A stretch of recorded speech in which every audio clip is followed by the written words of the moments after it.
அஸ்ஸலாமு அலைக்கும் வரஹ்மத்துல்லாஹி வபரகாத்துஹு. அல்ஹம்துலில்லாஹி நஹ்மதுஹு வ நஸ்தஈனுஹு வ நஸ்தக்ஃபிருஹு வ நஊது பில்லாஹி மின் ஷுரூரி அன்ஃபுஸினா வ மின் ஸய்யிஆத்தி அமாலினா மை யஹ்திஹில்லாஹு ஃபலா முதில்ல லஹு வ மை யுضلில்ஹு ஃபலா ஹாதிய லஹு வ அஷ்ஹது அல்லா இலாஹா இல்லல்லாஹு வஹ்தஹு லா ஷரீக லஹு வ அஷ்ஹது அன்ன முஹம்மதன் அப்துஹு வ ரசூலுஹு அம்மா பஅத். கண்ணியத்திற்குரிய எல்லாம் அல்ல அல்லாஹு ஜல்ல ஷானஹு தஆலாவின் நல்லடியார்களே,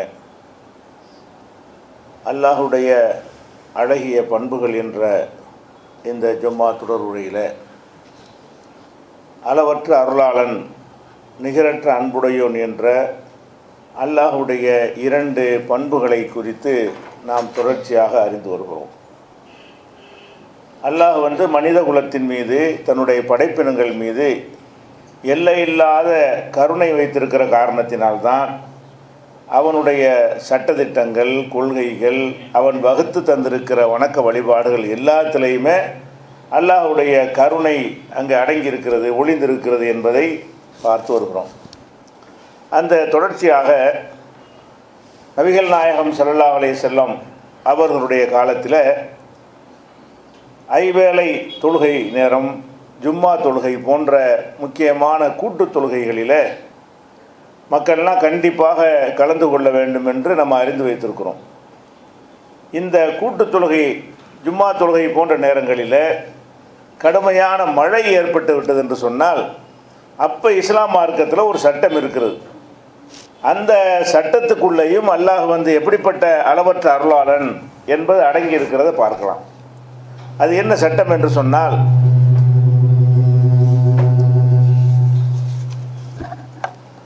அதாவது இப்னு அப்பாஸ் ரலியல்லாஹு அன்ஹு அவர்கள் ஜும்மா உரை நிகழ்த்தி கொண்டிருக்கிறார்கள். ஜும்மா உரைக்கு வந்துட்டாங்க மக்கள், சில பேர் வந்திருக்கிறாங்க. மழை நேரம், அதிகமான பேர் வரல.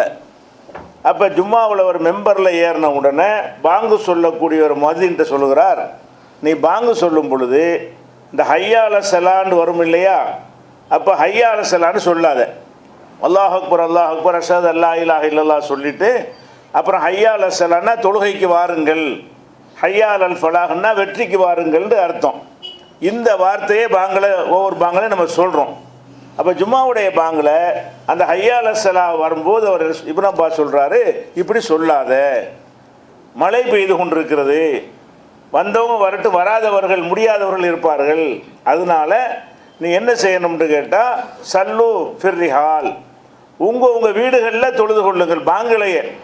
பாங்கிலேயே அல்லாஹ் அக்பர் என்று சொல்லி கொண்டு வரும் பொழுது இந்த ஹய்யா அலா ஸலா சொல்கிற அந்த நேரத்தில் அதுக்கு பதிலாக வேறு வார்த்தையே சொல்கிறாங்க. என்ன சொல்கிறாங்கன்னு கேட்டால், அதாவது சல்லு ஃபிர்ரிஹால், உங்களுடைய வீடுகளிலேயே நீங்கள் சல்லு ஃபிர்ரிஹாலிக்கும், உங்கள் இல்லங்களிலே பாங்க அப்படி போகுது, உங்களுடைய இல்லங்களிலே தொழுது கொள்ளுங்கள் இப்படின்னு சொல்லி முடித்துட்டு அப்புறம் ஜும்மா உரையெல்லாம் நிகழ்த்தி முடிக்கிறார்.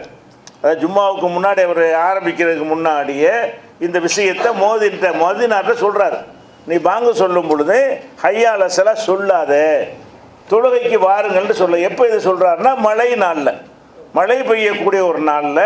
அப்போ ஜும்மா தொழுகையாக இருந்தால் வர வேண்டிய அவசியம் இல்லை. மழையில் நினைந்து கொண்டு உங்களை கஷ்டப்படுத்தி கொண்டு வராமல் உங்கள் வீட்டிலே நீங்கள் லொஹரை தொழுது கொள்ளுங்கள். அதான் அர்த்தம். வீட்டிலே தொழுங்கள்னா ஜும்மா தொழ முடியாது, உங்கள் வீடுகளில் லொஹரை தொழுது கொள்ளுங்கள் என்று இப்னு அப்பாஸ் ரலியல்லாஹு அன்ஹு அவர்கள் இதை சொல்கிறாங்க. அந்த மக்கள் அங்கே அடிக்கடி மழை பெய்யாது. அரபு நாடுகளில் எல்லாம் பார்த்தீங்கன்னா 5 வருஷம் 3 வருஷத்துக்கு தான் மழையை பார்ப்பாங்க. இப்போ கொஞ்சம் ஜாஸ்தியாக பெய்கிறது. அப்போ மழைகள் அதிகமாக இல்லாதனால இப்படியான சம்பவங்கள் அடிக்கடி நிகழவில்லை. அதனால் ஆச்சரியமாக பேசிக்கிறாங்க மக்கள்லாம். தொழுது முடிஞ்சவொன்னே, என்ன இவர் பாங்கு சொல்லும்போது ஹய்யா அலா ஸலா சொல்லாமல் நீங்கள் வீட்டில் தொழுதுங்கிறாரு, என்ன இது அப்படின்னு சொல்லி அங்கே ஒரு விமர்சனம் எழுகிறது தொழுகை முடிஞ்சவுடனே. அப்போ மூத்த சஹாபாக்கள்லாம் சொல்கிறாங்க, இவர் சொன்னதை நீ பற்றி பேசுகிற, இவரை விட சிறந்த ரசூல் ஸல்லல்லாஹு அலைஹி வஸல்லம் இப்படி தானே செஞ்சுருக்கிறாங்க அப்படின்னு மூத்த சஹாபாக்கள் அங்கே பதில் சொல்கிறாங்க. அப்போ நபிகள் நாயகம் ஸல்லல்லாஹு அலைஹி வஸல்லம் அவங்க காலத்திலேயே இப்படி நடந்து இந்த மாதிரி அறிவிப்பு செய்திருக்கிறார்கள். அதைத்தான் இப்னு அப்பாஸும் நடைமுறைப்படுத்தி இருக்கிறாங்க அப்படிங்கிறத இந்த ஹதீஸ் வழியாக, இது புகாரில் நிறைய இடத்துல வருகிறது, 616வது ஹதீஸில் நீங்கள் இதை பார்த்து தெரிந்து கொள்ளலாம். அப்போ இதில் என்ன அல்லாஹ் பார்க்குறான், ஜும்மாத்துல் முக்கியமான கடமை, வாரத்துக்கு ஒரு நாள் தான் சின்ன நேரம், ஒரு அரை மணி நேரம் 1 மணி நேரம் ஒதுக்க போகிறோம். மழையின் காரணமாக வேறு வேறு வேலைகள் நம்ம விடுவதும் இல்லை. வியாபாரத்துக்கு போகிறவங்க வியாபாரத்துக்கு போகிறோம், கடை திறக்க போகிறோம் கடை திறக்க போகிறோம். எந்த ஒரு பணியை நீ நிப்பாட்டுறது இல்லை. நீ வந்து தான் ஆகணும்னு சொன்னால் அவ்வளோ பெரிய பாரதூரமான கஷ்டமும் இல்லை. மழையாக இருக்கிற டெய்லி வந்துக்கிட்டு போனால் ஒரு கஷ்டமாக இருக்கும். வாரத்தில் ஒரு நாள் தானே கஷ்டத்தோடு கஷ்டமா நீங்கள் வந்துடுங்க அப்படின்னு சொன்னால் மக்களுக்கு இது பெரிய பாதிப்பான பெரிய பாதிப்பு இல்லை, சின்ன பாதிப்பு. அது கூட வரக்கூடாதுன்னு இறைவன் நினைக்கிறான். இது சின்ன பாதிப்பு தான், இது தாங்க முடிகிற பாதிப்பு தான். இதனால் ஒரு பெரிய பாரதூரமான மோசமான எந்த விளைவும் ஏற்படாவிட்டாலும் கூட அல்லாஹ் நம்ம மேலே எப்படி கருணை வைத்துக்கிறான் என்று சொன்னால், என்னுடைய அடியார்கள் என்னை வணங்குகிறேன் என்ற பெயரில் தங்களை தாங்களே சின்ன அளவு கூட கஷ்டப்படுத்திக் கொள்ளக்கூடாது. இயல்பாக சாதாரணமான நிலையில் உள்ள நேரத்தில் உள்ள சட்டத்தை நெருக்கடியான நேரத்தில் நம்ம கொடுக்க முடியாது என்று அல்லாஹ் கருதுகிறான் என்பதை இந்த நபிகள் நாயகம் ஸல்லல்லாஹு அலைஹி வஸல்லம் வழிகாட்டுதல், அதை இப்னு அப்பாஸ் அவர்கள் திரும்ப நடைமுறைப்படுத்தி காட்டியது, இதில் இருந்தெல்லாம் நம்ம விளங்கிக் கொள்கிறோம். அப்போ அல்லாஹ்வுடைய பார்வை எப்படி இருக்கிறது? மக்கள் வரணும் என்பதை விட மக்கள் கஷ்டப்படக்கூடாது. மக்கள் வரணும் தான், ஜும்மாவுக்கு வர வேண்டும் தான், இருந்தாலும் அது கஷ்டப்படக்கூடாது என்பதற்காக வேண்டி இப்படி ஒரு கருணை காட்டுவதை பார்க்கிறோம். பொதுவாக நீங்கள் பார்க்கலாம், ஒரு அமைப்பு, ஒரு இயக்கம், ஒரு போராட்டம்னு அறிவிக்கிறோன்னு வைங்களேன், மழை வந்தாலும் வரணும்னு நினைத்து கொண்டு என்ன செய்கிறோம், நம்ம அழைப்பு கொடுக்கவும் செய்கிறோம், மக்கள் வர்றாங்க. ஒரு மனிதன் கூட சரி மழையாக இருக்கிறது, இந்த மழையில் மக்கள் கஷ்டம் கொடுக்கக்கூடாது நம்ம நினைக்கிறோமா? மனிதன் நினைப்பது கிடையாது. மனிதன் நடத்துகிற காரியங்களில் எல்லாம் அடாத மழையிலையும் விடாது நாங்கள் செய்வோம்னு சொல்லி நம்ம அப்படி செய்யக்கூடியவர்களாக மனிதர்கள் படைக்கப்பட்டு இருக்கிறோம். ஆனால் அல்லாஹ் அப்படி பார்க்க மாட்டேங்கிறான். அல்லாஹ் என்ன செய்கிறான்? இது இபாதத்து, வணக்கம், அல்லாஹ்வுக்காக செய்கிற வணக்கம் தான் என்றாலும் நீங்கள் கஷ்டப்படுவீங்கன்னா என் பேரை சொல்லி கஷ்டப்படக்கூடாது, இறைவன் பெயரால் கஷ்டப்படக்கூடாது. நான் இதை விரும்புகிறேன் நினைத்து கொண்டு நீங்கள் உங்கள் மீது சிரமத்தை சுமந்து கொள்ளக்கூடாது என்று சொல்லி இந்த ஜும்மாவுடைய நாளில் கூட உங்கள் வீடுகளில் தொழுது கொள்ளுங்கள் என்று மழை நேரத்தில் சொன்ன ஒரு செய்தியை நம்ம பார்க்குறோம். அதே மாதிரி இன்னொரு மழையை விடுங்க, இரவு நேரம் சரியான குளிர்னு சொன்னால் நம்ம நாட்டை விட அங்கே ஜாஸ்தியாக இருக்கும். அரபு நாட்டில் எடுத்துக்கிட்டு இப்பவும் சரி தான், அந்த வெப்பமும் ஜாஸ்தியாக இருக்கும். குளிர் காலம் வந்துச்சு என்று சொன்னால் நமக்கு தாங்க முடியாத அளவுக்கு கடுமையான குளிர் இருக்கும். அப்போ அந்த மாதிரியான ஒரு குளிரான ஒரு காலம் வருது. இரவு நேரம் தொழுகை, சுபுகு நேரம் தொழுகை. இந்த குளிர் நேரங்களில் வந்து சாதாரண குளிர்னா வந்துடுவாங்க, தாங்க முடியாத ஒரு குளிர் என்று அந்த மக்கள் உணர்வாங்க. நமக்கு தெரியாது, அந்தந்த மக்கள் அந்தந்த பகுதியில் வாழக்கூடியவங்க வந்து இது நமக்கு தாங்க முடியும், இது நமக்கு தாங்க முடியாது என்று உணர்வார்கள். அப்படி ஒரு உணரக்கூடிய ஒரு சம்பவம் ஒன்று நடக்கிறது. இப்னு உமருடைய காலத்தில் என்ன நடக்குதுன்னு கேட்டால், இரவு நேரத்தில் கடுமையான குளிரும் கடுமையான காற்றும் வீசுகிறது. கடும் குளிராகவும் இருக்கிறது, காற்றும் பயங்கர, ஒரு புயல் வருதுன்னு வைங்களேன், கடுமையான புயல் காற்று வீசுகிறது, குளிராக இருக்கிறது. இது மாதிரியான ஒரு நேரம். அப்போ என்ன செய்கிறாங்கன்னு கேட்டால், பாங்கு சொல்லிவிட்டு அலா சல்லு ஃபிர்ரிஹால், பாங்கையும் சொல்லி முடிச்சிடுறாங்க. சொல்லி முடிச்சு விட்டு அலா சல்லு ஃபிர்ரிஹால், நீங்கள் வந்து வீடுகளில் தொழுது கொள்ளுங்கள். பாங்கு சொல்லணும், பள்ளிவாசலில் சொல்லணுமே என்பதற்காக சொல்லிடுறாங்க. யாரெல்லாம் வந்திருப்பாங்களோ அதை தாண்டி அவங்க தொழுது கொள்வார்கள். ஆனால் அழைப்பு கொடுப்பது மக்களை வர வைக்கிறதுக்கு தானே. அந்த அழைப்பில் என்ன சொல்கிறாங்கன்னு கேட்டால், பாங்கு சொல்லி முடித்து விட்டு அலா சல்லு ஃபிர்ரிஹால், இது என்ன சந்தர்ப்பத்தை சொல்கிறாங்க? இரவுல உள்ள ஒரு குளிர் தான், குளிர் காற்று என்பது ஒரு தாங்குற அளவுக்கு இருந்தால் இயல்பாக மக்கள் வந்துக்கிட்டு இருப்பாங்க. அந்த பகுதி மக்கள் எப்படி தாங்கி பழக்கப்பட்டிருக்கிறாங்களோ அதை விட கொஞ்சம் அதிகமான குளிரோ அதிகமான காற்றை வந்துச்சுன்னு சொன்னால் அவங்களுக்கு தாங்க முடியாது, அவங்க சிரமமாக அதை உணர்வார்கள். அதனால் அவர்களுடைய உடல் பாதிக்கப்படும் என்று அவர்கள் கருதுவார்கள். இப்படியான ஒரு நிலை இருக்குமையானால் அப்போ அந்த குளிரை கருத்தில் கொண்டு என்ன செய்கிறாங்க, இப்னு உமர் இந்த வார்த்தையை சொல்கிறாங்க, அலா சல்லு ஃபிர்ரிஹால், உங்கள் வீடுகளில் தொழுது கொள்ளுங்கள். சொல்லிட்டு வந்து இதை அவர் சொன்னால் நம்ம கேட்கணுமா? இப்னு உமர் தான் சொல்கிறார். மக்களுக்கு என்ன செய்கிறாரு, பாங்கு சொல்லி முடிச்சோன்னா இதையும் சேர்த்து சொல்லிடுங்க, சிரமப்பட்டு வந்துட போகிறாங்க, குளிரில் நடுங்கி கொண்டு காற்றுல சிரமப்பட்டு கொண்டு அவங்க வர வேண்டியது இல்லைன்னு சொல்லிடுறாங்க. சொல்லிவிட்டு அதுக்கு ஆதாரத்தையும் காட்டுறாரு. என்ன காட்டுறாருன்னு கேட்டால், நபிகள் நாயகம் ஸல்லல்லாஹு அலைஹி வஸல்லம் அவர்கள் மழையோ குளிரோ இரவில் ஏற்படும் என்று சொன்னால் எப்போது அவங்க சொல்லுவாங்க, அலா சல்லு ஃபிர்ரிஹால், நீங்கள் உங்கள் இடங்களில் தொழுது கொள்ளுங்கள் என்று சொல்லுமாறு முஅத்தினுக்கு, பாங்கு சொல்லக்கூடிய பிலாலுக்கோ வேற ஒரு முஅத்தினுக்கோ நபிகள் நாயகம் ஸல்லல்லாஹு அலைஹி வஸல்லம் அவங்க உத்தரவிடுவார்கள். எப்போவெல்லாம் மழையும் குளிரும் இருக்கிறதோ அந்த மாதிரியான நேரங்களில் தாங்க முடியாட்டி தான், ஒவ்வொரு மலைக்கும் சொன்னாங்கன்னு தாங்க முடியலைன்னு அவங்க கருதும் பொழுது அந்த மாதிரி சின்ன சின்ன சாரல் மாதிரி இருக்குது, தாங்கிக்கிடுவோம். தாங்க முடியாது என்று கருதும் பொழுது நபிகள் நாயகம் ஸல்லல்லாஹு அலைஹி வஸல்லம் அவங்க இதை சொல்லியிருக்கிறாங்க. அப்போ நான் அதைத்தான் செஞ்சேன். இப்னு உமர் அவர்கள் இந்த ஒரு உத்தரவை போட்டுவிட்டு அதுக்கு காரணம் என்ன சொல்கிறாங்கன்னு கேட்டால், நபி ஸல்லல்லாஹு அலைஹி வஸல்லம் அவங்க இப்படி தான் நமக்கு வழிகாட்டி இருக்கிறாங்க. இது புகாரியில் 666வது ஹதீஸில் இருக்குது. முதல் சொன்னது 616, இது 666வது ஹதீஸில் இருக்குது. அப்போ இதில் நம்ம என்ன விளங்குறோம்? ஒரு குளிர் மழைக்கெல்லாம் நம்ம வந்து தான் ஆகணும், கட்டாயப்படுத்தி வரணும்னு அல்லாஹ் சொன்னால் அதை நம்ம செய்வோம். அல்லாஹ்வுடைய உத்தரவு அதுவாக இருக்கும் என்று சொன்னால் அதை நம்ம செய்ய தயாராக தான் இருக்கிறோம். எவ்வளோ சிரமப்பட்டு பிரயாணப்பட்டு ஹஜ்ஜுக்கெல்லாம் போகிறோம், பல லட்சங்களை செலவு பண்ணுகிறோம், எவ்வளோ சிரமப்பட்டாலும் தயாராக இருக்கிறோம். ஆனால் அல்லாஹ் அதை எப்படி மட்டும் விரும்புகிறான், அவனே கடமையாக்கி விட்டு மழை குளிர் இருக்குமானால் சாய்ஸ் கொடுத்துட்றான். விரும்பினா வா, விரும்பினா தொழுதுக்குறங்க. அப்படி கூட இல்லாமல் வந்தவங்களுக்கு தொழுகை நடத்துகிறாங்க. அழைப்பு எப்படி வருதுன்னு கேட்டால் அவங்க எடுத்து தொழுது கொள்ளுங்கள், பாங்கு சத்தம்னு ஒன்று கேட்க வேண்டும். தொழுகை நேரம் வந்துருச்சு என்பதற்காக வேண்டி அந்த பாங்கு சொல்லப்படுது. வீட்டில் இருக்கிறவங்கெல்லாம் தொழுகை நேரம் வந்துருச்சு அறிந்து கொள்வார்கள். பாங்கு நிப்பாட்டவில்லை, பாங்கு அந்த உரிய நேரத்தில் பாங்கு சொல்லிவிட்டு அல்லாஹ் சொல்லுஃபெரிஹால். அப்போ இரவுலேண்டு வருது. இரவு என்றால் இஷா தொழுகையாக இருந்திருக்கலாம் அல்லது சுபுக தொழுகையாக இருந்திருக்கலாம். அந்த இரண்டு தொழுகையில் ஏதோ ஒரு தொழுகை நேரத்தில் தான் இந்த மாதிரி அறிவிப்பு கொடுத்தார் என்று பார்க்குறோம். அப்போ இதில் என்ன நம்ம விளங்குகிறோம்? மார்க்கத்தின் சட்டத்தையும் தெரிஞ்சுக்கிறோம், இதில் ஒரு மசாயில் விளங்கிக்கிறோம். இஸ்லாமிய சட்ட பிரகாரம் நம்ம சிரமப்படுத்தி கொள்ள வேண்டிய ஜமாத் தொழுகை ஜும்மா தொழுகை எல்லாம் கட்டாய கடமை தான். இருந்தால் நமக்கு 7 ஷேர்லையும் சகதிலையும் வந்து தான் ஆகணும் எங்கே நிலைமை வருமானால் அல்லாஹ் கருணையாளன். நம்ம அதுக்குரிய மாற்று ஏற்பாடாக நம்முடைய வீடுகளில் தொழுது கொண்டோமே ஆனால் அல்லாஹ் நம்மளை குற்றம் பிடிக்க மாட்டான். அப்படி வருவதுதான் பெரிய சிறந்த ஒரு உயர்ந்த ஒரு நிலைமை என்று மார்க்கத்தில் கிடையாதுங்கிற சட்டத்தையும் தெரிஞ்சுக்கிறோம். அதன் போக ஏன் இந்த சட்டத்தை எல்லாம் போடுறான்? அல்லாஹ்வுக்காக தான், கடவுளுக்கு என்ன செய்யலாம் தான் மக்கள் நினைத்து வைத்திருக்கிறார்கள். கடவுள் என்று வந்துவிட்டது என்று சொன்னால் இல்லாட்டா கூட கடன் வாங்கியாவது அந்த கடவுள் காரியம் நிறைவேற்றுவாங்க. ஒரு நேர்ச்சேன்னு பண்ணிடுவாங்க, கையில் காசு இருக்காது. வேறு வேறு சமுதாயத்தில் உள்ளவங்கெல்லாம் சாமி குத்தம் வந்துடும் என்பதற்காக வேண்டி இல்லாட்டாலும் செய்வாங்க, கடன் வாங்கி செய்வாங்க, ஏலாட்டாலும் செய்வாங்க, முடியாட்டாலும் செய்வாங்க. நம்ம கடவுளுக்குன்னா செஞ்சு தான் ஆகணும். ஏன்னு கேட்டால் நம்ம கஷ்டப்பட்டாலும் அந்த கடவுளுடைய செயலைன்னா குற்றமாகி போயிடும். இப்படித்தான் கடவுள் நம்மளை பார்ப்பார் என்று எல்லாரும் விளங்கி வைத்திருக்கிறார்கள். ஆனால் இறைவன் அல்லாஹ் ரப்பல் ஆலமீன் அப்படி நம்மளை பார்ப்பார், கருணை. இந்த அல்லாஹ் சட்டத்தை சொல்லும் பொழுது உனக்கு தான் ஏழாட்டி நான் கஷ்டப்படுத்தக்கூடியவனா, உனக்கு இயலுமாக இருந்தால் செய், இப்படி ஒரு தன்மை இருக்க போய் தான் அல்லாஹ்விடத்தில் இப்படியெல்லாம் இஸ்லாமிய சட்டங்களை நம்ம பார்க்குறோம். இது ஒரு விஷயம். அதே போல் இப்போ வெயில் காலம் வருதுன்னு வைங்களேன். வெயில் நேரத்தில் லொஹர் நேரம் கடுமையான வெப்பமாக இருக்கும். எல்லா 5 வேளை தொழுகையில் லொஹர் நேரம் என்பது கடுமையான வெப்பம் உள்ளதாக இருக்கும். இந்த கடும் வெப்பமான நேரங்களில் அந்த லொஹர் தொழுகையை கூட ரசூலுல்லாஹ் என்ன செய்வாங்கன்னு கேட்டால் தாமதப்படுத்திடுவாங்க. தொழுகை நேரம் இருக்கிறது. தொழுகை நேரம் என்பது ஒரு ஆரம்ப நேரமும் ஒரு முடிவு நேரம் இருக்கிறது.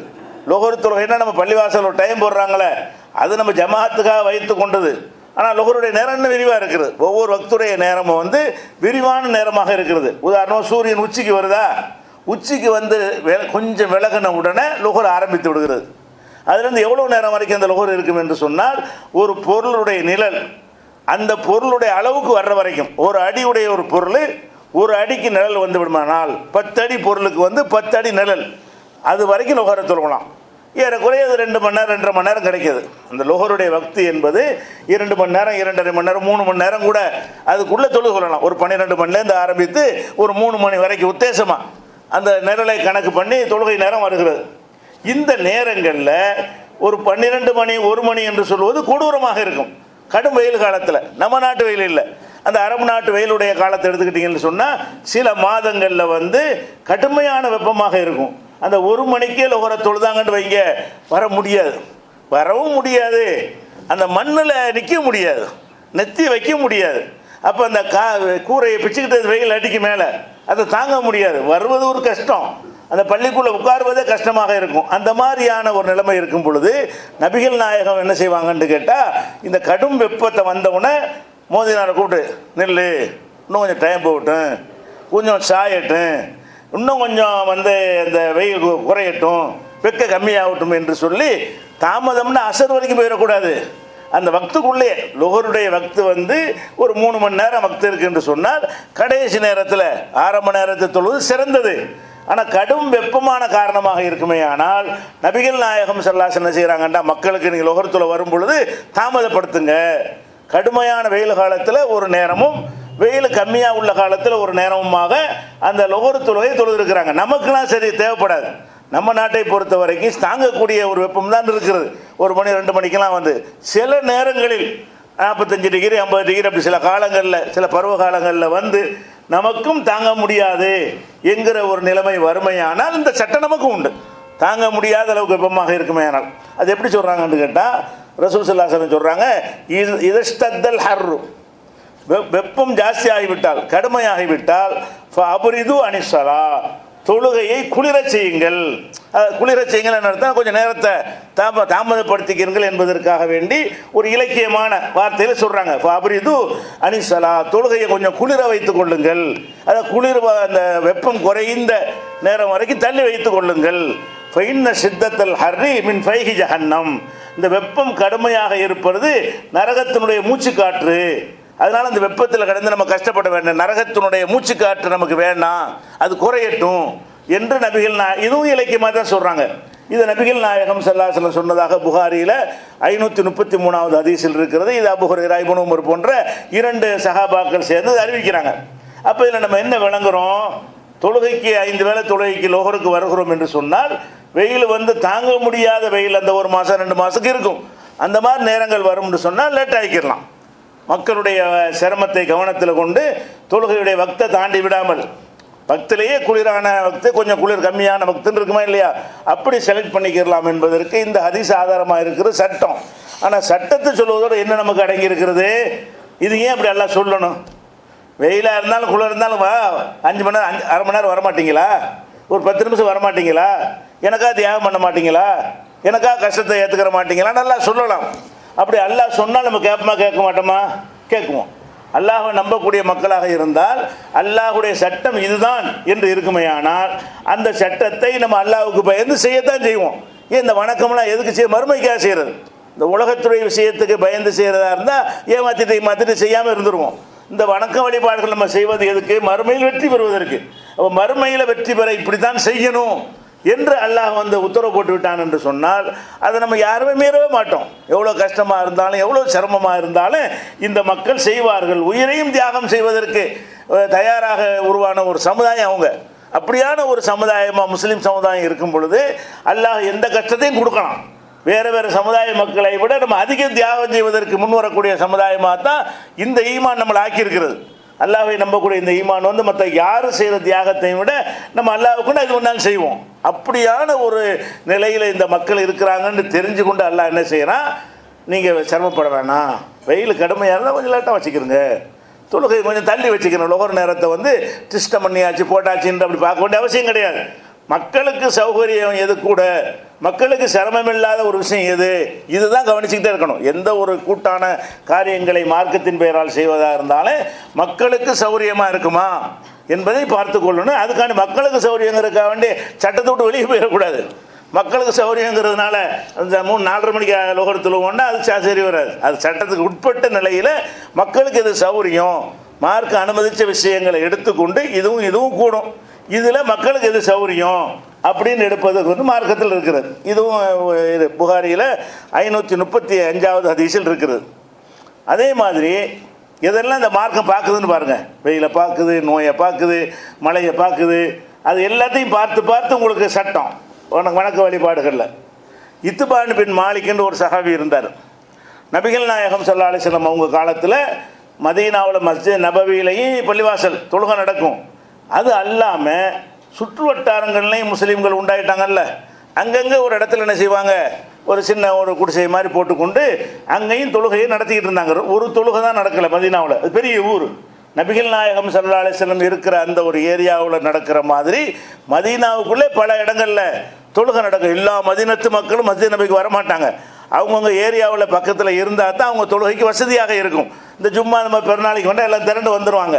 இப்படி இருக்கும் பொழுது மதீனாவுக்கு வெளிப்புறத்தில் புறநகர்னு சொல்லுவாங்க இல்லையா, அந்த புறநகராக இருக்கிற பகுதியில் உள்ள சமுதாயத்துக்கு இத்துபான் பின் மாலிக் என்பவர் இமாமாக இருந்தார். இமாமுன்னா அவர் நம்ம பேசிமாவை நியமிக்கிறது இல்லை, தொழுகை நடத்துகிற பொறுப்பை ரசூல் ஸல்லல்லாஹு அலைஹி வஸல்லம் அவர்கிட்ட கொடுத்துருந்தாங்க. அப்போ அவர் அந்த மக்களுக்கு என்ன செய்வார், தொழுகை நடத்திக்கிட்டு இருந்தார். ஆனால் போக என்ன ஆச்சுன்னா, அவருக்கு வந்து பார்வை ரொம்ப கம்மியாக இருந்ததுனால ரொம்ப சிரமப்படுறாரு. கண் பார்வை அற்றவராக இத்துபான் பின் மாலிக்குங்கிற ஒரு சஹாபி கண் பார்வை கம்மியாக உள்ளவராக இருக்கிறார். அவர் என்ன செய்கிறாருன்னா, ஒரு நாள் ரசூலுல்லாஹ்ட்ட வந்து, அல்லாஹ்வுடைய தூதரே, நான் வந்து இந்த மக்களுக்கு தொழுகை நடத்திக்கிட்டு இருக்கிறேன், தொழுகை நடத்துன்னு சொன்னால் நான் போய்த்தான் ஆகணும். நம்மளா தொழுகிறா இருந்தால் முடியாட்டி வீட்டில் தொழுதுட்டு போயிடலாம், நம்ம தான் போய் தொழுகை நடத்தணும் என்று சொன்னால் கண்டிப்பாக போய் தான் ஆகணும். அந்த பள்ளிவாசல் நம்மளை எதிர்பார்த்து மக்கள் இருப்பாங்க. இந்த மாதிரி நிறைய தொழுகைக்கு தெரிஞ்சவங்களும் அந்த காலத்தில் இருக்க மாட்டாங்க. அப்போ தான் ஒன்று ஒன்றா மடப்பாடம் இருப்பாங்க மார்க்க சட்டங்கள்லாம். அப்போ நான் தான் போய் தொழு வைக்க வேண்டிய நிலையில் இருக்கிறேன். அதுக்கு அவர் என்ன செய்கிறாருன்னு, எனக்கு ஏறலை, இப்போ நான் போய் கொண்டிருந்தேன், எனக்கு பார்வை குறைவாக இருக்கிறதுனால எனக்கு போக முடியலை, அதனால நான் பார்வையும் கம்மியாக இருக்குது, இருளாக வேறு இருக்குது, வெளிச்சத்திலேயே எனக்கு பார்வை ஒழுங்காக தெரியாது, இரவு தொழுகைகளுக்கெல்லாம் போனால் அறவே தெரிய மாட்டேங்குது, எனக்கு போக முடியல, கஷ்டப்படுறேன், அதனால் என்ன செய்யுங்கன்னு கேட்டால், நான் இன்னும் வீட்டில் நான் தொழுதுக்கிறேன், நான் போய் தொழுகை வைக்கிறது எனக்கு முடியாது, நீங்கள் என் வீட்டில் வந்து ஒரு இடத்துல நீங்கள் தொழுதுருங்க, அந்த இடத்தை நான் தொழுகைக்குரிய இடமா ஆக்கி கொண்டு நான் அதில் தொழுதுக்கிறேன் என்று ரசூலுல்லாஹ் கூப்பிட்றாரு. ரசூல் ஸல்லல்லாஹு அலைஹி வஸல்லம் வந்து அழைக்கிறார். எதுக்கு அழைக்கிறாருன்னு கேட்டால், எங்கள் வீட்டுக்கு நீங்கள் வரணும், ஒரு இடத்துல நீங்கள் தொழுகணும், நீங்கள் தொழுத இடத்தை நான் என்ன செய்வேன், அது என்னுடைய பள்ளிவாசலாக என்னுடைய வீட்டில் தொழுகிற இடமாக நான் ஆக்கி கொள்வேன். ஏன் இதை முடிவை எடுக்கிறேன்னு கேட்டால், முந்தி மாதிரி எனக்கு அந்த பள்ளிவாசல் போக முடியலை, இருளான நேரத்துலையும் அந்த மாதிரி மழைகளை பெய்கிற நேரத்தில் எனக்கு போகிறது கஷ்டமாக இருக்கிறது, பார்வை வேறு கம்மியாக இருக்குது என்று ஒரு ரசூலுல்லாஹ்ட்ட முறையிடுறாரு.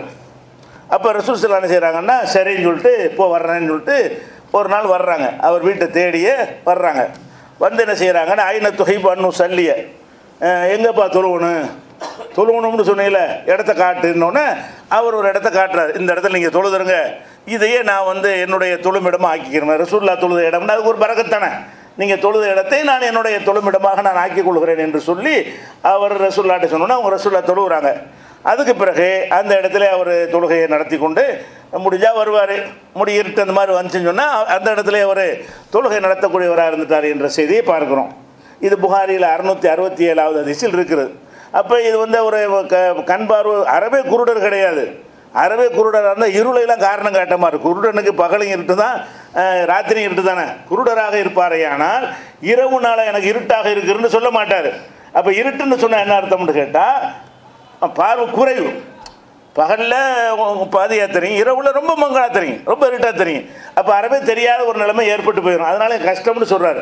அப்போ பார்வை குறைவான ஒரு தோழராக இருக்கிறாரு, அவர் தான் தொழுகை நடத்த வேண்டியதாக இருந்தால் கூட அவருக்கு ரசூலுல்லாஹ் என்ன செய்கிறாங்க, சலுகையை கேட்குறாரு. சலுகையை கேட்குறதுக்கு எப்படி கேட்குறாருன்னு கேட்டால், நீங்கள் வந்து எங்கள் வீட்டில் தொழுது அந்த இடத்த நீங்கள் தொழுகை இடமா ஆக்கிட்டு போயிருங்க, இதை போய் ரசூலுல்லாஹ் செஞ்சு கொடுக்குறாங்க. இதையும் அப்படி செஞ்சாங்க, நீ கொஞ்சம் ஆளுகளை துணை கூப்பிட்டுக்கிட்டாது, ஒரு சின்ன பையனை கூட்டிகிட்டாது போயிரு, முடிஞ்ச அளவுக்கு நீ பையன் வந்து தான் ஆகணும், வேறு ஏரியாவுக்கு அப்புறம் உங்கள் பகுதியிலான இருக்கும், அவர் ஏரியாவுடைய இமாமுன்னு தான் அங்கே 4 பேர் 10 பேருக்கு தான் இருக்கும், பெரிய கஷ்டப்பட்டு போகிற மாதிரி இருக்காது. அப்போ நீங்கள் இருக்கிற ஏரியாவில் தானே இப்போ இந்த தொழுகை நடக்க போகுது, கொஞ்சம் சிரமப்பட்டு போயிரு என்று சொல்லாமல் அவர் சொல்கிற ரீசன் கரெக்டாக இருக்கிறது. ரொம்ப துருவிலாம் விசாரிக்கலை, சொல்கிற காரணம் கரெக்டாக இருக்குது, முடியலைங்கிறாரு, பார்வை தெரியலைங்கிறாரு, இருட்டாக இருக்குங்கிறாரு, மங்களாக இருக்குங்கிறாரு, என்னால் வந்து வருவது சிரமமாக இருக்குங்கிறாரு. சரி, அவர் சொல்வாரே, ஆனால் அது அப்படி ரசூலுல்லாஹ் ஏற்றுக்கொண்டு அதுக்கு என்ன செய்கிறாங்க, அவர் என்ன மாதிரி பரிகாரத்தை கோரினாரோ அந்த பரிகாரத்தை அவருக்கு செய்து கொடுக்குறார்கள். இது வந்து புகாரில் 667வது ஹதீஸாக இடம்பெற்றிருக்கிறது. அப்போ இது எதுக்காக வேண்டி செய்கிறாங்க, ஒரு பார்வை குறைவாக உள்ளவராக இருந்தால், அவர் இமாமாக இருந்தால் கூட, அவர் தொழுகை நடத்தக்கூடியவராக இருந்தால் கூட அவருக்கு முடியலைன்னா அதுக்கு தகுந்த மாதிரி நடந்துக்கிறேன், அல்லாஹ் கருணையாளன், ஆமாம் அல்லாஹ் வந்து இறக்கம் காட்டக்கூடியவன் என்பது இதற்குள்ளே அடங்கி இருக்கிறத பார்க்குறோம். இதாச்சும் பார்வை காரணம். சில ஆளுக்கு வந்து உடம்பு ரொம்ப கனத்துருவாங்க, உடம்பு கனத்துருச்சின்னு சொன்னால் அந்த காலத்தில் நடதானே, வாகனத்தில் போகிறதா இருந்தால் தூரம் தொலைக்கு போவாங்க, குதிரையில் ஒட்டகத்தில் போகிறா இருந்தால் ஊர் விட்டு ஊர் போகிறதுக்கு போவாங்களே தவிர ஒரு தெருவுலேருந்து அடுத்த தெருவுக்கு போய் குதிரையில் போயிட்டு இருக்க மாட்டாங்க. அப்போது வயசான கனத்த ஆள்களாக இருந்தால் நடந்து தான் போகணும். நம்ம கனத்த ஆள்களாக இருந்தால் வாகனத்தில் போகலாம், இப்போ சைக்கிளில் போகலாம், ஒரு வீட்டிலேருந்து அடுத்த வீட்டுக்கு போகிறதுக்கு பைக்கில் போய் இறங்கிடலாம். அப்போ சின்ன சின்ன பகுதிகளுக்குள்ளே நம்ம வாகனத்தை யூஸ் பண்ணுறோம், எந்திரங்களாக இருக்கிறதுனால. அப்போ ரசூல் ஸல்லல்லாஹு அலைஹி வஸல்லம் காலத்தில் வந்து கனத்த ஆட்களாக இருந்தால் வெளியூர்களுக்கு போகிறாங்கன்னா வாகனத்தில் ஏறி போய்க்கிடுவாங்க. ஊருக்குள்ளே போகிறதா இருந்தால் நடந்தான் வரணும். ஒரு தெருவுலேருந்து அடுத்த தெருவுக்கு வருவதாக இருந்தால் நடந்து வரணும். இவர் உடம்பை வச்சு நடக்க முடியலைங்கிறார். அப்படியே ரசூல்லாட்ட வந்து சொல்கிறார். ஒரு மனிதர் வந்து ரசூல்லாட்ட வந்து அன்சாரியை சேர்ந்தவர், மதீனாக்காரர் தான் அவர். இன்னி லா அஸ்தீஉ ஸலாத்த மாக்க, அல்லாஹ்வுடைய தூதரே உங்களோட சேர்ந்து தொழ எனக்கு முடியலை. ஏன் முடியலைன்னு கேட்டால், கான ரஜுலுன் லஹ்மன், அவர் ரொம்ப ஒரு உடல் கனத்தவராக இருந்தார். அவர் முடியலைன்னு மட்டும்தான் சொல்கிறாரு. அதை அறிவிக்கிற சஹாபி இந்த காரணத்தை சொல்கிறார். ஏன் முடியலைன்னு சொல்கிறாருன்னு கேட்டால், கான ரஜுலுன் லஹ்மன், அவர் கொஞ்சம் உடல் கனத்த ஒரு மனிதராக இருந்தார். அப்போ ரசூல் ஸல்லல்லாஹு அலைஹி வஸல்லம் அவர் என்ன செய்கிறாருன்னு கேட்டால், சரி சொல்லி வா வீட்டில் சாப்பாட்டை ரெடி பண்ணி கூப்பிட்றாரு. கனத்த ஒரு ஆளாக இருக்கார், எனக்கு முடியலைன்றவுடனே வீட்டுக்கு வாங்க. அது இதே மாதிரி சம்பவம் தான். அவர் சாப்பாடை ஏற்பாடு பண்ணவுடனே ரசூல் ஸல்லல்லாஹு அலைஹி வஸல்லம் என்ன செய்கிறாங்க, அவர் வீட்டுக்கு போகிறாங்க. ஒரு பாயை விரித்து, ரொம்ப நாள் யூஸ் பண்ணாத பாய், அதை விரித்து அது சாப்பாடெல்லாம் கொடுத்து முடித்தவுடனே அந்த இடத்துல ரசூல்லா வந்து தொழுவுறாங்க. தொழுதுட்டு 2 ரக்காத் தொழுதுட்டு வந்துடுறாங்க. அந்த இடத்துல நீ தொழுதுக்க, நீ என்னுடைய பள்ளியாசலுக்கு தான் வரணும் அவசியம். மதீனாவுக்குள்ளே நடக்குது. அவர் மதீனாவில் தான் இருக்கிறாரு. உடல் பருமனாக இருக்கிற காரணத்தினால் அவருக்கு வந்து இந்த மஸ்ஜித் நபவிக்கு வர முடியலை. பல மடங்கு மஸ்ஜித் நபவியில் நடந்தால் வேறு தொழுகையை விட பல மடங்கு அதிக நன்மை தரக்கூடிய ஒரு தொழுகை அது. இருந்தாலும் எனக்கு முடியலைங்கிறாரு. உடல் கனத்த காரணத்தினால பருவனாக இருக்கிறனால முடியலையா, நீ வீட்டில் தொழுதுக்க என்று ரசூல் ஸல்லல்லாஹு அலைஹி வஸல்லம் அவர்கள் அதை அனுமதிக்கிற காட்சியை வந்து புகாரியில் 670 ஹதீஸில் பார்க்குறோம். இதெல்லாம் எதை காட்டுது என்று கேட்டால், அல்லாஹ்வை வணங்கக்கூடிய அந்த வணக்க வழிபாடுகளில் கூட எப்படி எல்லாம் பார்க்குறான், செய்யவும் செய்யணும் இந்த வணக்கத்தை. ஆனால் உன்னை நான் கொடுமைப்படுத்த மாட்டேன், உன்னை கஷ்டப்படுத்த மாட்டேன். உனக்கு எது ஏழும் கஷ்டம்னா பெரிய பாரதூரமான கஷ்டம் இல்லை. ஒரு குளிர், ஒரு மழை, ஒரு காற்று, இந்த மாதிரியான பாதிப்புகள் உனக்கு ஏற்பட்டாலும் கூட அந்த நேரத்தில் என்ன செய்து கொள்ளலாம், அதுக்கு ஏற்றவாறு வேறு ஒரு இடத்துல தொழுது கொள்ளலாம், உன் இடத்திலே தொழுது கொள்ளலாம், பள்ளிவாசலுக்கு நீ வராமல் இருக்கலாம் என்றெல்லாம் ரசூல் ஸல்லல்லாஹு அலைஹி வஸல்லம் அவர்கள் இந்த அனுமதியை கொடுத்துருக்குறாங்க. அதே மாதிரி தொழுகிற நேரத்தில் இந்த இப்படிலாம் இந்த மாதிரி நம்ம கார்பெட்லாம் போட்டிருக்கோம், இப்படிலாம் கிடையாது. வெறுமனே மணல் தான் அது. இப்போ மணலில் தொழுமை என்ன ஆகுன்னு கேட்டால், சில நேரங்களில் தாமதமாக தொழுதாலும் கூட அந்த பூமி வெக்கையை வாங்கி வச்சுக்கிறோம், அதில் கொண்டு நெத்தி வைக்க முடியாது. பூமியில் நெத்தி வச்சா என்ன செஞ்சிடறேன், அப்படியே பொக்குளிச்சு போயிடும், அப்படி சூடாக இருக்கும் மணலில். நம்ம கூட இந்த வெயில் பாலை மணல் மாதிரி மணல் நடந்து போனோம்னு சொன்னால், கடற்கரை பக்கம் மணலில் வெயில் நேரத்தில் நடந்தால் உங்களுக்கு தெரியும், அந்த வெப்பம் வந்து ரொம்ப பெரிய பாதிப்பை ஏற்படுத்தும், வாங்கி வைத்துக்கொள்ளும். அப்போ என்ன செய்வாங்க, ரசூல் ஸல்லல்லாஹு அலைஹி வஸல்லம் காலத்தில் சஜிதா செய்யும்போது மாத்திரம் தோளில் துண்டு சுற்றிட்டு இருப்பாங்கல்ல, அதை கீழே போட்டு அதை நெத்தியில் வச்சுக்கிடுவாங்களாம். அதை ரசூல்லா தடுக்கிறது கிடையாது. தொழுகும் பொழுது நெத்தியை கொண்டு தரையில் தான் வைக்கணும், சூடாக இருந்தால் நீ தாங்கி தான் ஆகணும், கஷ்டமாக இருந்தால் தாங்கி தான் ஆகணும் என்று சட்டம் போடாமல் நபிகள் நாயகம் ஸல்லல்லாஹு அலைஹி வஸல்லம் காலத்தில் சஹாபாக்களுக்கெல்லாம் எப்படி ட்ரைனிங் கொடுத்துருந்தாங்கன்னா, உங்களுக்கு நெத்தி அந்த சூடான மண்ணில் வைக்க முடியவில்லை என்று சொன்னால் ஒரு மேலே போட்டு ஒரு துண்டு இருக்கும்ல, அதை அப்படி இழுத்து என்ன செய்யுங்க, சஜிதா செய்யும் பொழுது அந்த இடத்துல நீங்கள் வைத்து அதில் நீங்கள் சஜிதா செய்யுங்க, இப்படித்தான் நாங்கள் செய்வோம் என்று ரசூல் ஸல்லல்லாஹு அலைஹி வஸல்லம் வழிகாட்டுறாங்க. நெத்தியில் மண்ணாக இருந்தாலும் இதாக இருந்தாலும், அப்புறம் ரோட்லேயே நம்ம தொழுகிறோம்ல, அப்படி தொழுகும்போது நம்மள்ட்ட ஏதாவது கழிக்கிட்ட ஏதாவது இருந்தால் அது நெத்திக்கு வச்சுக்கிடலாம். நான் தரையெல்லாம் தொழுவேன், அதுதான் என்னுடைய போய் தக்குவாவை காட்டுறேன் அப்படின்னு இருக்க வேண்டிய அவசியம் கிடையாது. நபிகள் நாயகம் ஸல்லல்லாஹு அலைஹி வஸல்லம் காலத்தில் அதை செய்கிறாங்க. அது மாதிரி கீழே நிற்க முடியாது, செருப்பு போட்டு தொழுவதை மார்க்க அனுமதிக்கு. எதுக்காக வேண்டி, அந்த வெப்பத்தில் தரையும் சூடாக இருக்கும், நிலமும் சூடாக இருக்கும். அப்போ ரசூல் ஸல்லல்லாஹு அலைஹி வஸல்லம் செருப்பு போட்டு தொழுதார்களான்னு கேட்கும் பொழுது தொழுதுருக்கிறாங்களே, நம்மளும் தொழுகலாமே என்று அனஸ் ரலியல்லாஹு அன்ஹு அவர்கள் சொன்ன செய்தியை வந்து புகாரியில் 386 ஹதீஸில் பார்க்குறோம். அப்போ தொழுகை நேரத்தில் தரை சூடாக இருக்கும் என்று சொன்னால் செருப்பை கலட்டிட்டு தான் தொழணும்னு எல்லாம் வணங்கி வைத்திருக்கிறார்கள். எல்லா சமுதாய மக்களுமே என்ன செய்வாங்கன்னு கேட்டால், புனிதமான இடம்னு சொன்னால் செருப்பை கலட்டி விட வேண்டும். நமக்கு கூட அல்லாஹ் வந்து அப்படி தான் கட்டளையிடுறான். மூசா நபி அல்லாஹ் போய் சந்திக்கும் பொழுது, ஃபக்ல நலைக்க, உன் செருப்பை கலட்டி விடு, இன்னக பில் வாதில் முகத்தசி துவா, தூய்மையான இடத்தில் நீ இருக்கிறாய் என்று மூசா நபியோடு அல்லாஹ் உரையாடும் பொழுது கூட செருப்பை கட்டிக்கிற சொல்கிறான். அது ஓகே தான். இருந்தாலும் அந்த மாதிரி கலட்ட வேண்டிய ஒன்றை கூட உங்களுக்கு வெப்பம், சகதி, சேறு இதை தாங்க முடியவில்லை என்று சொன்னால், அப்போ சகதிலாம் நிற்க வேண்டியிருக்கா, சூவை போட்டுக்க, சூடு தாங்க முடியல, செருப்பை போட்டுட்டு தொழுவலாம். அப்போ செருப்பை போட்டு தொழுவது புனிதத்தை கெடுக்கிறதுக்கு உள்ளது கிடையாது. நமக்கு இயலங்கிறதுனால வெயிலை தாங்க முடியல, சேறு சகதியை தாங்க முடியவில்லை என்று சொன்னால் அணிந்திருக்கிற ஷூவோடையும் செருப்போடையும் தொழலாம் என்று இந்த மார்க்கம் எதுக்கு சொல்லுகிறது? எல்லாம் அந்த கருணை தான். நீங்கள் வந்து அந்த வெயிலை தாங்க முடியாமல் கஷ்டப்பட்டுறக்கூடாது, நின்றுக்கிட்டே இருக்கீங்கன்னா அந்த பூமியுடைய வெப்பம் வந்து உங்களை தாக்கும் என்று சொல்லி அனைத்திலையும் இந்த கருணை மறைந்திருக்கிறத பார்க்கணும். இப்படி எந்த ஒரு சட்டத்தை வணக்கத்தை கொள்கை எடுத்துக்கொண்டாலும் சரி, அல்லாஹ் ரப்பல் ஆலமீன் அளவற்ற அருளாளனாக இருக்கிறான் என்பதை அந்த ஒவ்வொரு தன்மையிலையும் எல்லாம் முத்திரை வச்சு சீல் வச்சிடறான். ஒவ்வொரு சட்டத்தை போடும் பொழுது அங்கே ஒரு ரஹ்மான்கிற முத்திரை குத்தப்பட்டு இருக்கும், ரஹீம்ங்கிற முத்திரை குத்தப்பட்டு இருப்பதை பார்க்கலாம். இன்னும் அல்லாஹ் அளவற்ற அருளாளன் என்பதற்கு நிறைய சான்றுகள் இருக்கின்றன. இன்ஷா அல்லாஹ் அடுத்தடுத்து பார்ப்போம்.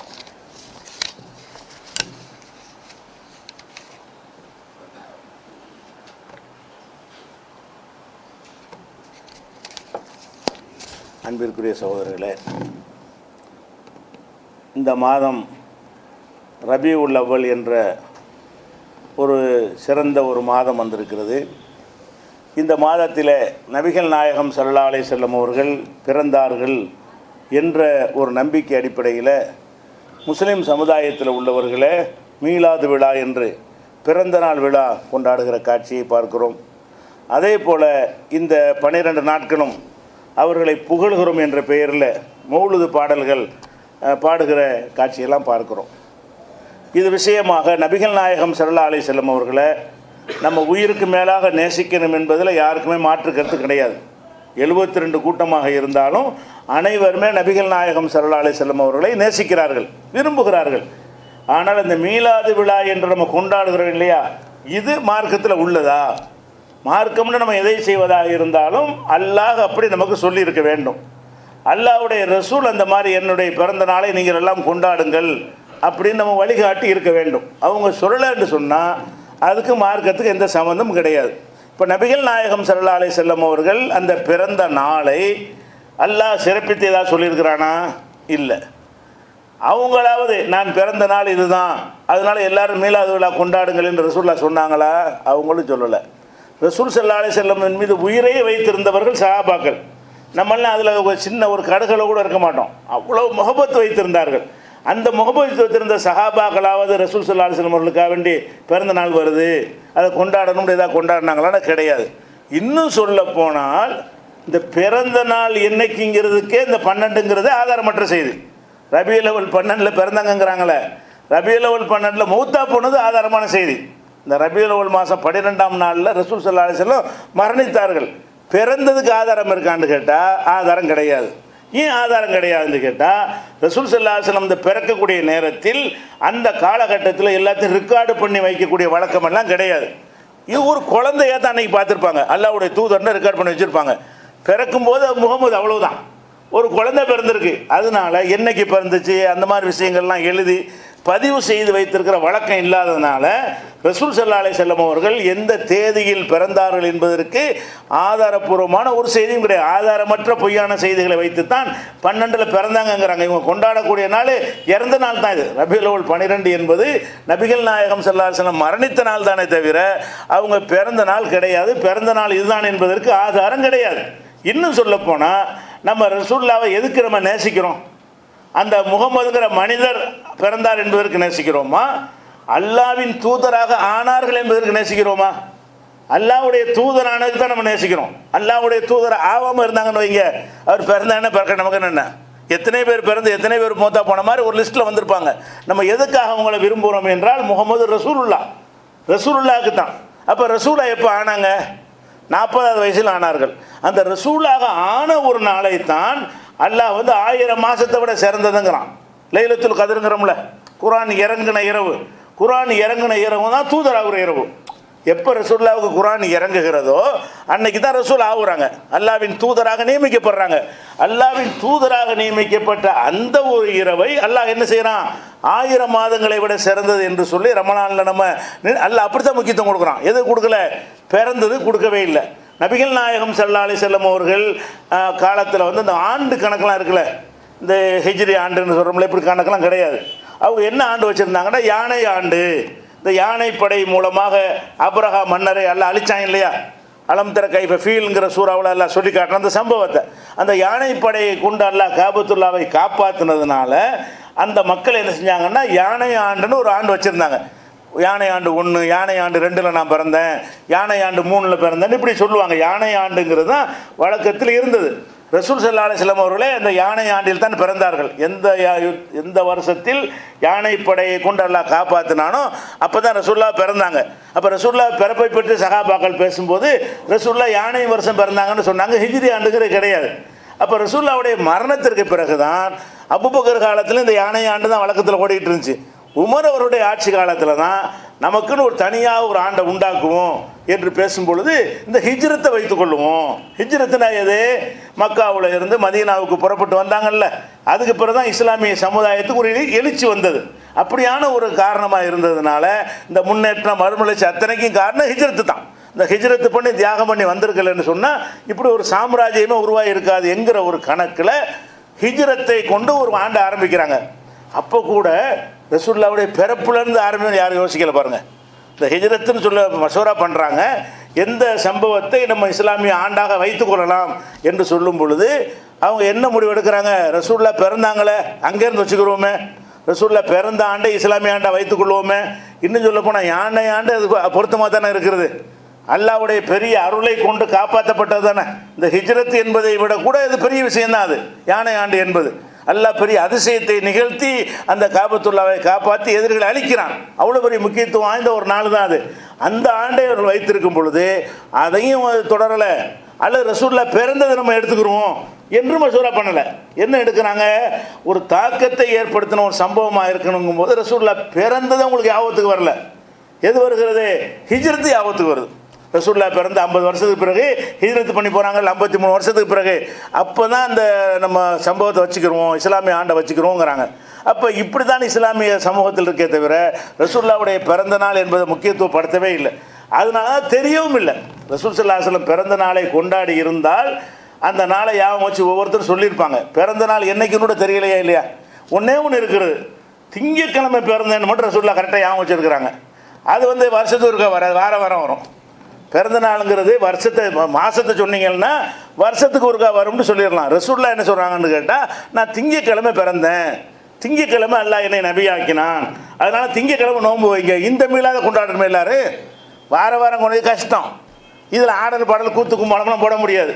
இந்த மீளாது கொண்டாட எந்த மீளாது கொண்டாடலாம். மீளாது கொண்டாடுறதா இருந்தால் ரசூலுல்லாஹ் பிறந்தது திங்கக்கிழமை வாரம் வரும், வருஷத்துக்கு ஒருக்கா வராது.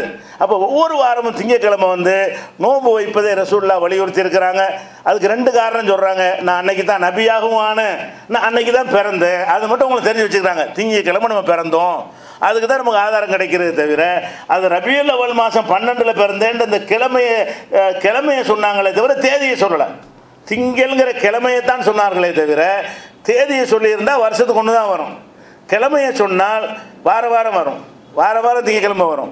அப்போ நபிகள் நாயகம் ஸல்லல்லாஹு அலைஹி வஸல்லம் அவர்களுடைய பிறந்த நாளை நம்ம நினைவுபடுத்தணும் ஒன்று வறுமையானால் ஹதீஸில் உள்ள பிரகாரம் அந்த திங்கக்கிழமை ரசூலுல்லாஹ் பிறந்தார்கள் நினைத்து அல்லாஹ்வுடைய தூதர் பிறந்த ஒரு நாள் அன்றைக்கி நபியாகவும் ஆகியிருக்கிறாங்க. 2 ஒன்றா சேர்ந்து பாருங்க. பிறந்ததும் அப்போ தான், நபி ஆனதும் அதே திங்கக்கிழமை என்ற காரணத்தினால் திங்கக்கிழமை என்ன செய்யலாம்? நோன்பு வைக்கலாம். இவ்வளவு தான் இருக்கே தவிர இந்த மீலாதுங்கிற பேரில் ஆடல் பாடல் கூத்து கும்மானம் இதெல்லாம் உண்டாக்கி பிற்காலத்தில் உண்டாக்கினார்கள், அரசியலுக்காக உண்டாக்கினார்கள். நாங்கள் பெருசா நீங்கள் பெருசா என்று காட்டுவதற்காக தான் அந்த ஊர்வலங்களை எல்லாம் உண்டாக்கினார்கள். மீலாது விழா என்று சொல்லி தலைவர்களை போட்டு ரசூலுல்லாஹ் பற்றி பேச மாட்டார்கள். அதில் என்ன செய்வாங்க? அவங்கவுங்க எந்த கட்சி ஆதரிக்கிறாங்களோ அந்த தலைவர்களை பாராட்டி புகழ்ந்து கொண்டு அதை பேசுவதற்கு அதை மேடை பயன்படுத்தி கொண்டிருக்கிறார்கள். அப்போ ரசூலுல்லாஹ்வை நம்ம நேசிக்கணும் என்பதில் மாற்று கருத்து கிடையாது. நேசிக்கிறதாக இருந்தால் அவங்க வழி நடக்கணும், எல்லா நாளும் அவங்களை பின்பற்றணும். 360 ஒரே ஒரு நாள் அல்ல, 365 நாளும் அவங்க வழியை பின்பற்றணும் என்பது முக்கிய விஷயம். அல்லது என்ன செய்யணும்? பிறந்ததை தான் நீ முக்கியத்துவம் படுத்துவாயா ஆனால் சொன்னால் ஒவ்வொரு வாரமும் நோன்பு வைங்க, ஒவ்வொரு திங்களும் என்ன செய்யுங்க? நோன்பு வைத்து வாரம் ரசூல் ஸல்லல்லாஹு அலைஹி வஸல்லம் பிறந்த நபியான நாள், பிறந்த நாள் நபியான நாள், பிறந்த நாள் நபியான நாள் என்பதை ஒவ்வொரு வாரம் நினைவுபடுத்தி அவர்கள் நோன்பு வைக்க சொன்ன காரணத்தினால், அவங்க பிறந்த காரணத்துக்கு நம்மளாக உண்டாக்கலை, அவங்க சொன்ன காரணத்தினால் நோன்பு வைக்கலாம். இவ்வளோதான் மார்க்கத்தில் உள்ளது. இந்த மௌலிதுக்கு இது எல்லாமே பின்னாடி உண்டானது. இந்த விதத்திலிருந்து விடுபட்டு சுன்னத்தின்படி வாழக்கூடிய மக்களாக அல்லாஹ் நம் அனைவரையும் ஆக்கி அருள் புரிவானாக. அஸ்ஸலாமு அலைக்கும்.